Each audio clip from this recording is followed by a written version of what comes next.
Kamu adalah segalanya, pikiranmu, hidupmu, dan mimpimu yang jadi kenyataan. Kamu adalah segala hal yang kamu pilih, sama halnya seperti alam semesta yang tidak ada ujungnya.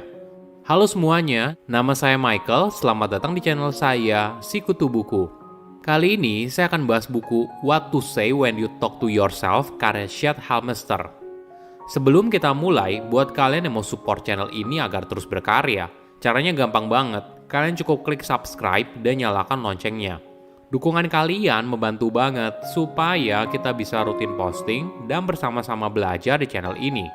Buku ini membahas apapun yang kamu katakan kepada dirimu sendiri punya peran besar dalam membentuk hidup yang kamu jalani.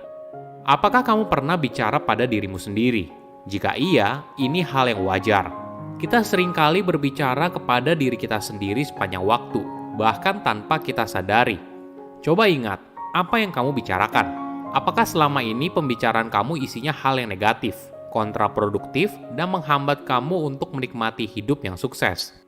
Sebagai gambaran, 75% orang terbiasa berbicara negatif kepada dirinya sendiri. Inilah yang harus kita sadari apabila kita ingin mengubah hidup.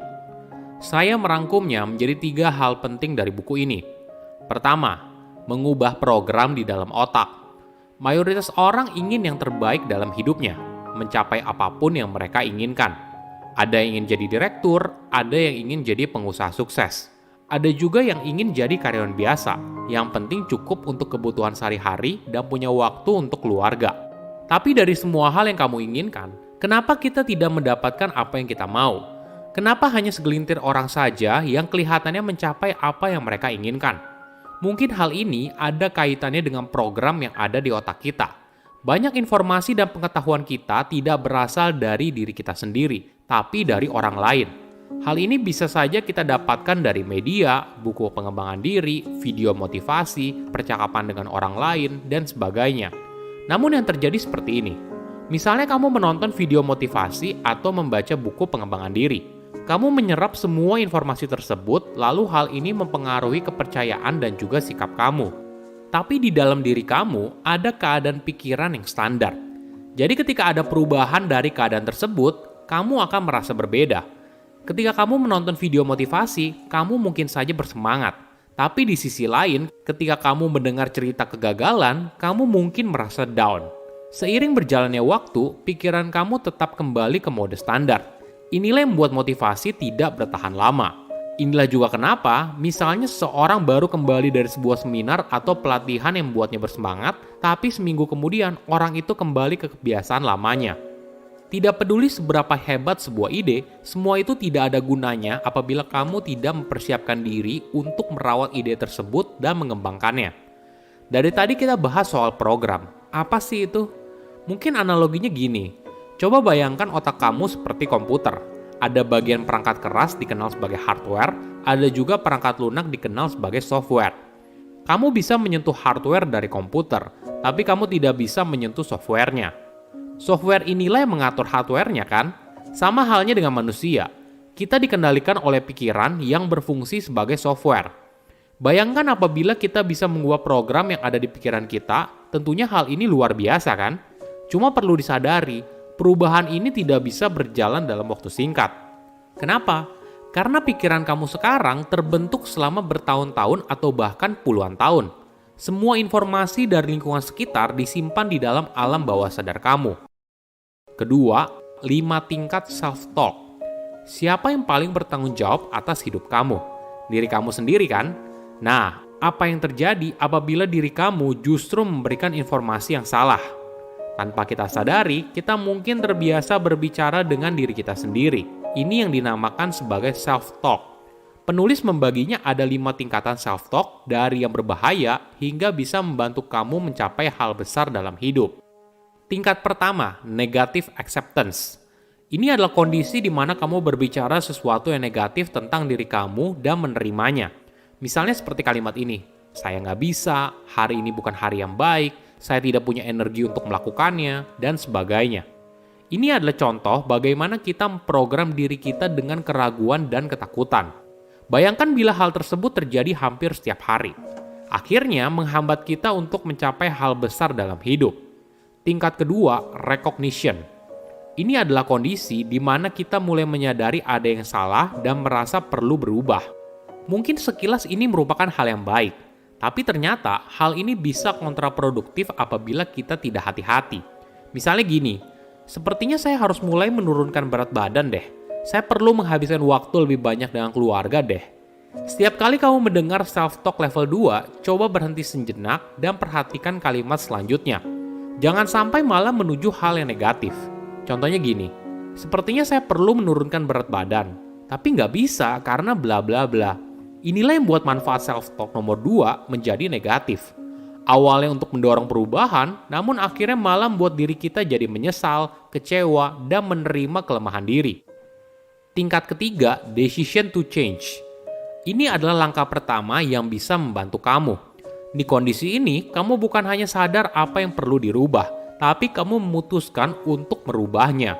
Kamu mulai merubah kalimat negatif seperti tidak bisa, tidak mungkin, dan tidak mau.